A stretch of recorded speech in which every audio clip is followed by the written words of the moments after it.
So can you tell me about yourself? Where you grew up? I was like, where'd you grow up? Where did I grow up? Yeah. Kaler, Pennsylvania. Gotcha. And what was that like? Between Chicora and East Brady. Gotcha. Yeah, I born in the house I grew up in all year. I lived in it all the time. Till I went to the service even. Gotcha. Yeah. And what did you do while you were there? What was it like growing up there? Up to where? Up where you grew up. What was it like? What was it like? Yeah. Well, it's different now, I'll tell you. If you drive by it now. Yeah, I see some things I had helped my dad with, building the walls and stuff.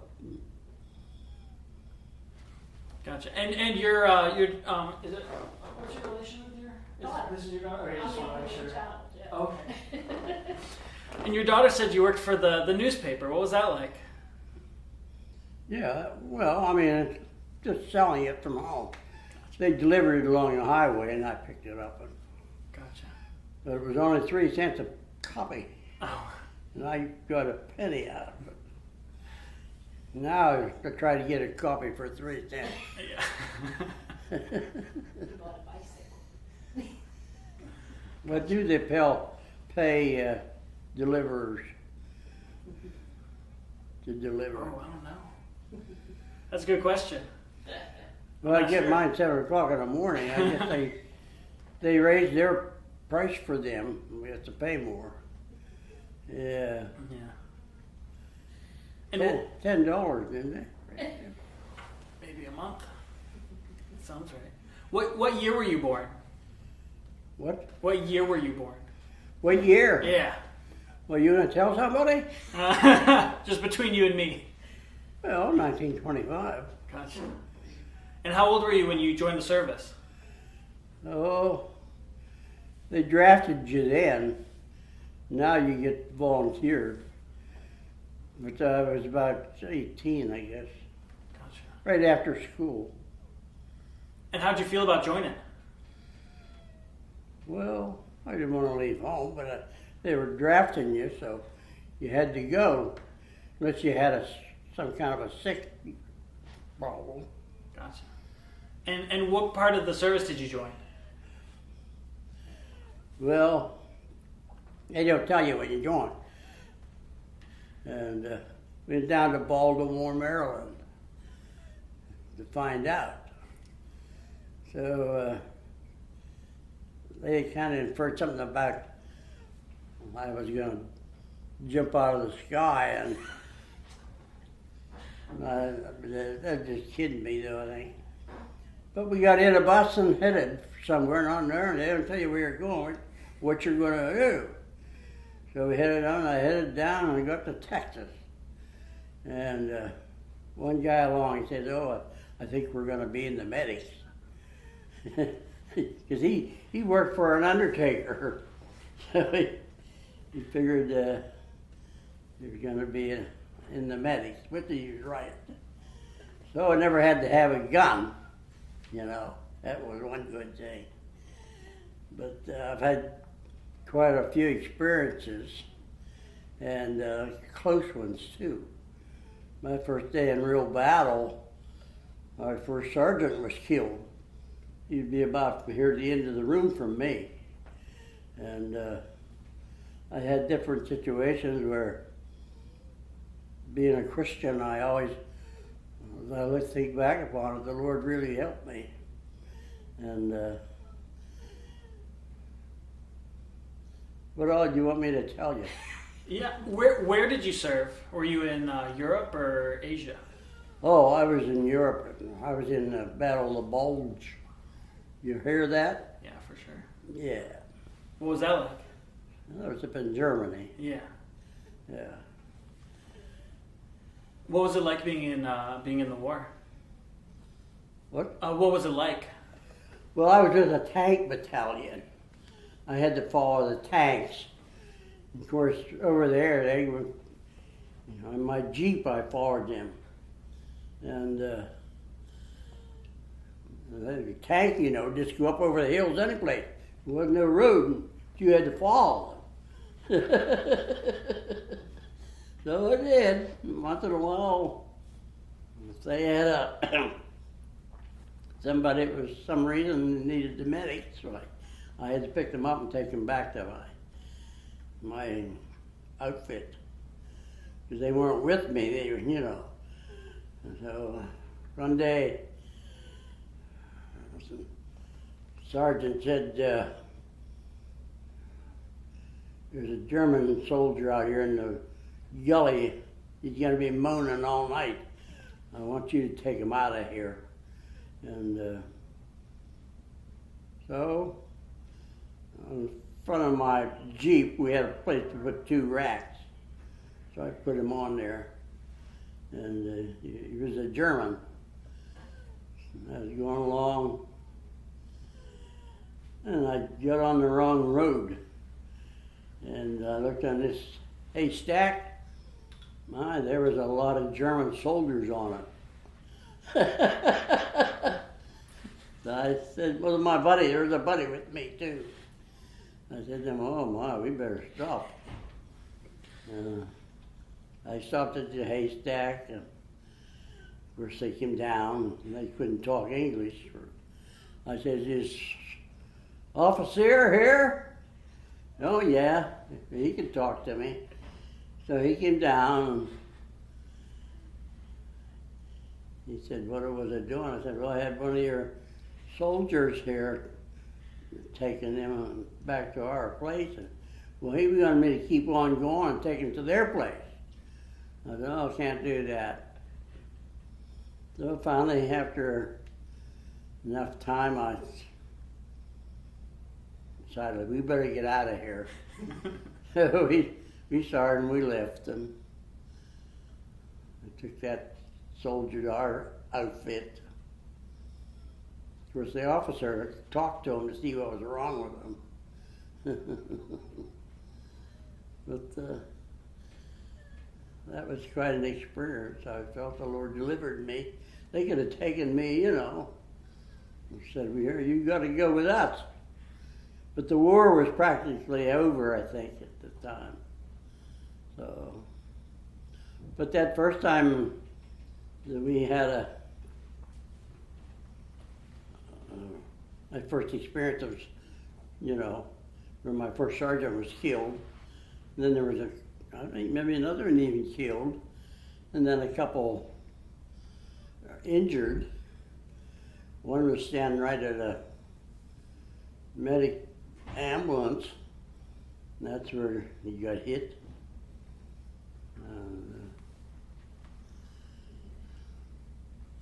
But I can think of 4 or 5 experiences where the Lord was really with me, because the only thing I ever got done was I had a little mark on my finger, and that's the most I ever had injured, you know. Wow. So, but we got down to Texas. Well, I worked in a hospital some. I mean, working with the soldiers that were there, meeting, you know, helping them in whatever their needs were. And of course they take you out and give you experiences to expect. So I guess they must have thought I was going to a tank battalion or something. They dug a hole in the ground and wanted me to get down in it. Pretty soon this tank came and ran right over the top of me.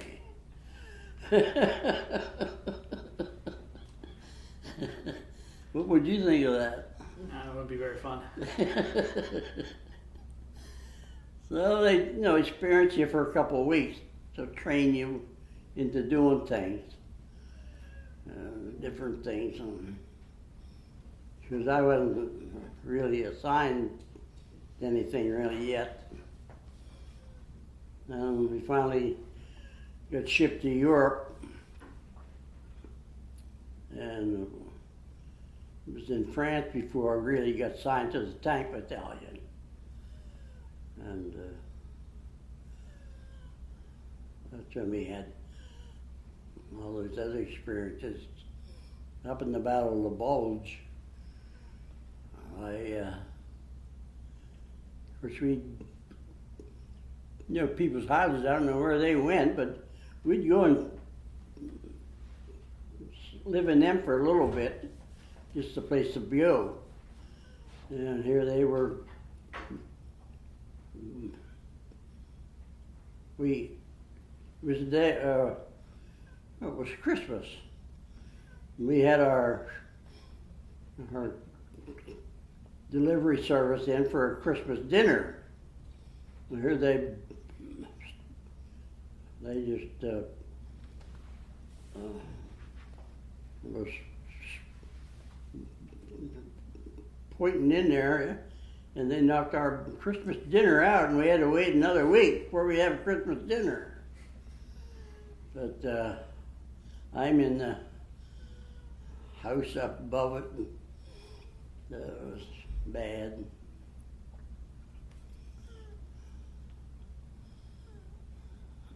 What else do you want me to tell you?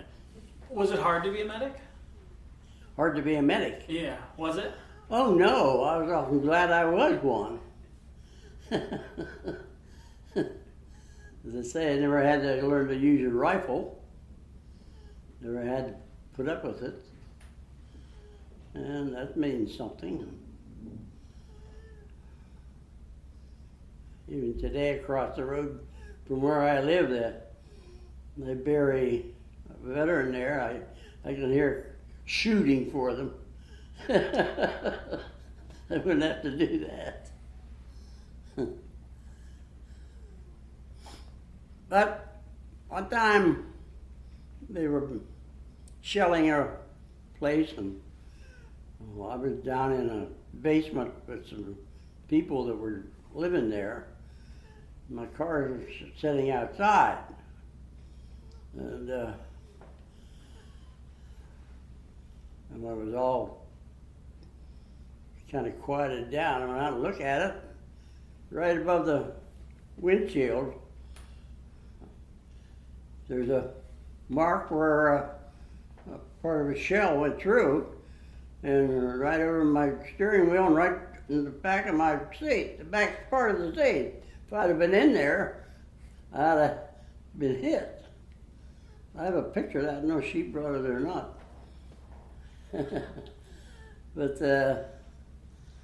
that was one experience I had.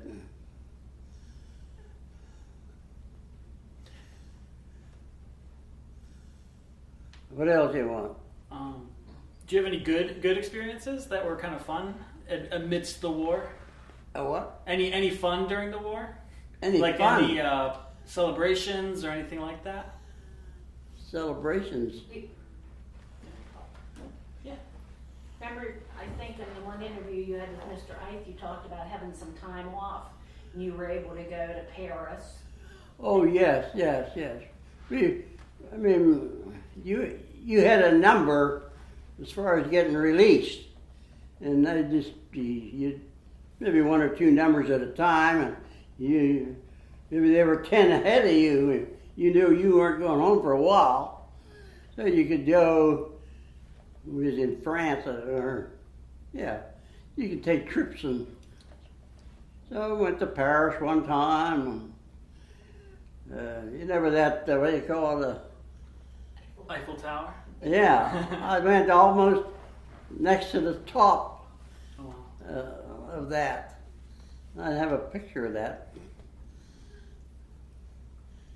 And then we'd just go in other places. Italy? Oh. I never told this even to my family, but while I was down at the working in the hospital, I don't know where I was going, but I was walking along the road. And this guy finally walked beside me. He said, "You want to go home with my sister? My daughter, rather? You want to go home with my daughter?" I said, "No."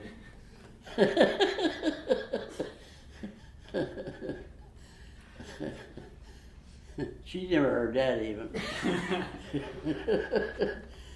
But I don't know what he had an idea of.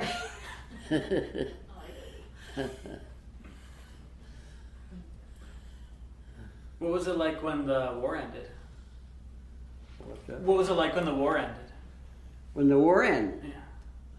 Well, You had a number. as I say, when I went to that haystack, it was just about over, and yeah. But it was a hard thing traveling behind those tanks. That was my, yeah. One day, I was following a tank, and I don't know, this guy in a Jeep was passing me, and the tank went like this, and he cut the guy's arm off, went into him, so I had to take care of him.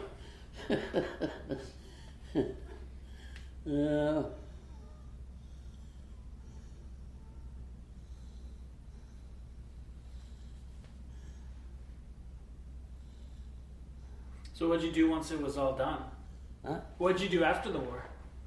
After the war, oh, what did I do? Went to work. Did- Dock City Refinery, petroleum, remember? Well, yeah, I had worked at the refinery in Petrolia. I worked in the laboratory, and I served there for 44 years. So, but of course, I knew the superintendent when he hired me. He said, "I figured if I hired you, you'd be gone because they were drafting you then." And so I started there for him in September, and 2 months I was gone. I had to go to the service. You didn't have any choice. You had to go. 'Cause it was, nowadays you volunteer. I don't understand that. No, but I was gone for about 28 months, and but when I come back, I had a job to go to, back to the service.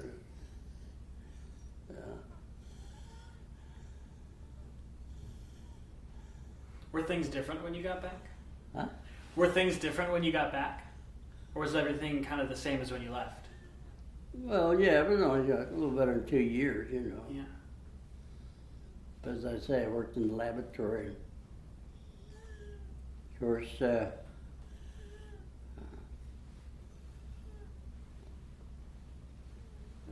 think, if I remember correctly, when you get old, you can't remember too much. But I used to work by the hour. They finally put me on by the month. And instead of working on right down, it was a two-story affair. Instead of working down below and taking care of the individuals that work there, come in and have a problem, want you to check it out. And as they were making something, we had to check out what they were doing to see if it was all right. But so then they finally put me upstairs, and that was a difference. But I was on by the month, I was,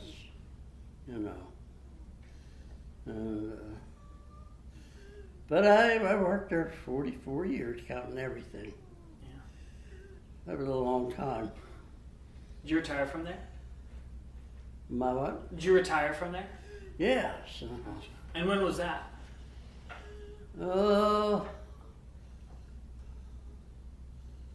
When was that? I've been retired quite a while. Gotcha. What have you been doing since? About 32 years. What am I doing since? Well, of course, a lot of stuff to do at home. For sure. You're retired, you wonder what you're going to do.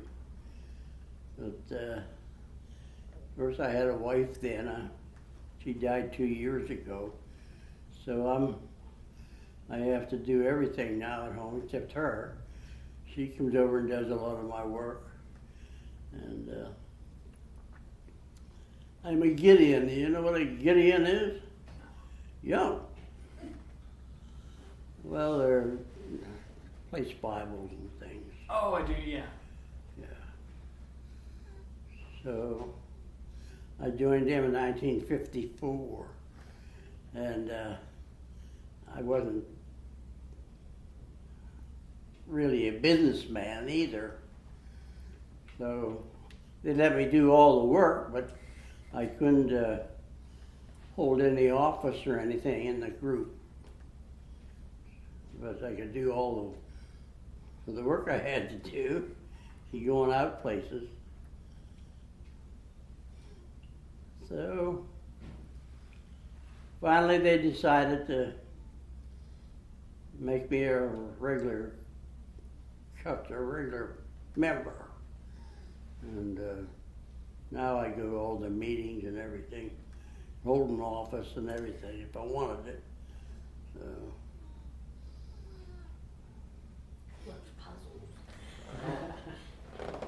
Puzzles. Huh? Puzzles. Oh, I have to do a lot of puzzling. Oh, gotcha. Oh, puzzle work. Gotcha. Oh yeah, if you want time to go fast, to do that.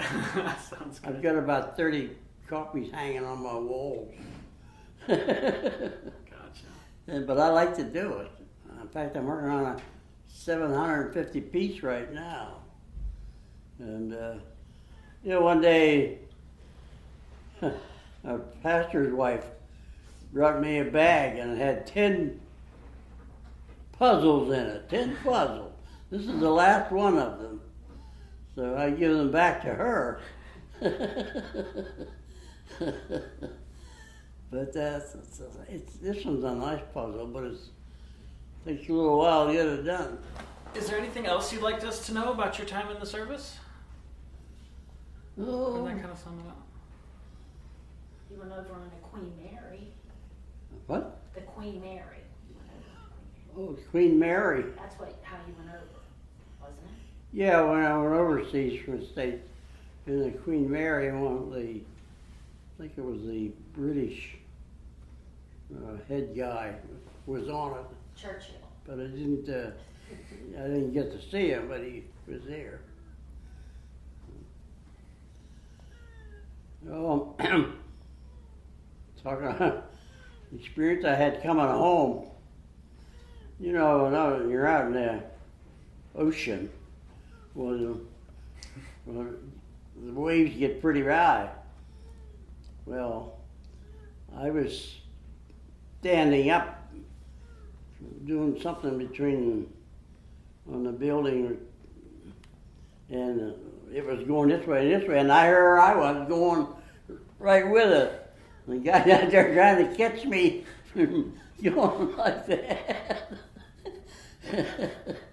But that was really something that's coming home from the service. Yeah. But those waves were really getting big, and they really had the old ship going like this. And did they let you go home right away when the war ended? Did they let you go right away once it ended? Yeah, on April Fool's Day, they fooled me and let me go home. Nice. Sounds good. Well, thanks so much for your time. I think that's all the questions I had for you. I do have a couple other ones. Go ahead. So let's see. I know how you ask them. That way the asking voice is all the same.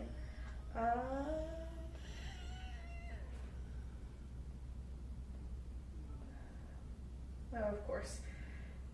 Need to pull up internet for this. Well, a couple of the main ones was like D-Day and Memorial Day. Like, What about it? did you see the emails I sent you? Yeah. All the questions. What about D-Day? Hold on, I'll just pull up Gabby's thing because it is the exact wording that works. Where is it? the last couple of questions. Got it. What does Memorial Day mean to you? What? What does Memorial Day mean to you, if anything? I still didn't get you. Oh, sorry. What does Memorial Day mean to you? Is it significant? Oh, Memorial Day. Oh, I never got involved in it, really. No. I guess my picture was in the paper at one time. Whether you put it in or not, I don't know who put it in. I don't know. He never marched in the parades, but he does go to the Legion meetings once in a while. Gotcha. And you said the 75th anniversary? And June will be the 75 years since D-Day. And how do you feel about just how long it's been since Normandy? Let me try again. It's been 75 years since Normandy. How do you feel about that? Oh, well, I don't really give much thought, but I had my day in it, and that was it. Gotcha. What was that like? Yeah.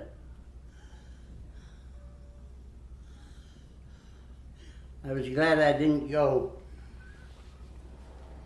Pacific-wise. Instead I went, east to Europe. But I went down Pacific-wise. It's different down there. I think you maybe get in, the medics even had to have guns, maybe. It was altogether different, I understood. So, but we landed up in New York, and then we finally got on the Queen Mary and went to Europe.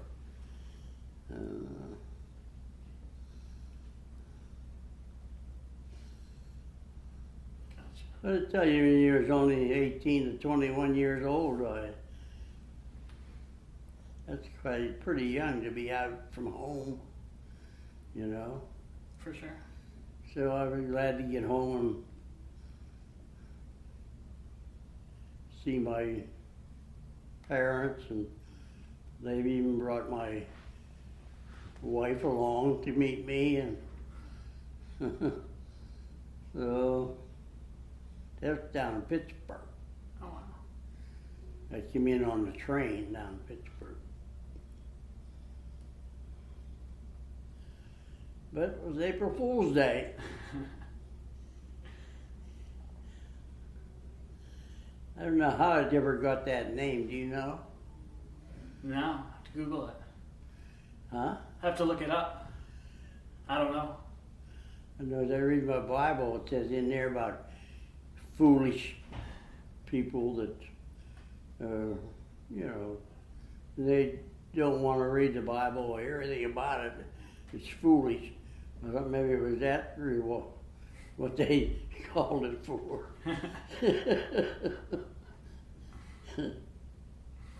No, I don't know why they call that Fool's Day. Did you get were there any medals or awards that you got, or you just get in and out? Any medals? Yeah. Oh, I have a few. I put on I was a corporal. Gotcha. I didn't gain any big. Yeah. You never knew whenever they were gonna step you up a little bit. So I used to be half corporal, what you call it. I don't know what you call it, T5, I guess.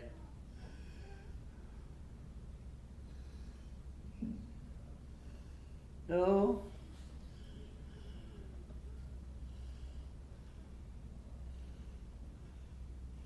But most people don't think I'm as old as I am.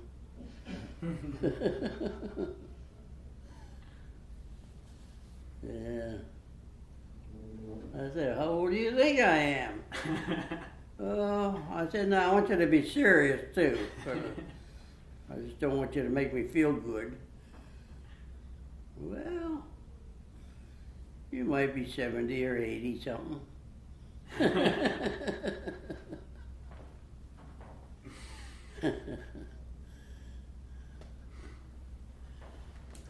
If the Lord does me live till September, I'll be 94. Wow. That's great. Do you mind if I take your picture? Oh, you don't mind breaking your camera. Well, see if I can get this to work. Oh, I should fix that. You do this with everybody? Yep. Take picture? Looks great. Well, thank you so much for coming and talking to me. I really appreciate it. They what? Thanks for coming and talking to us. I really appreciate it. Oh, well, appreciate meeting you. Nice to meet you.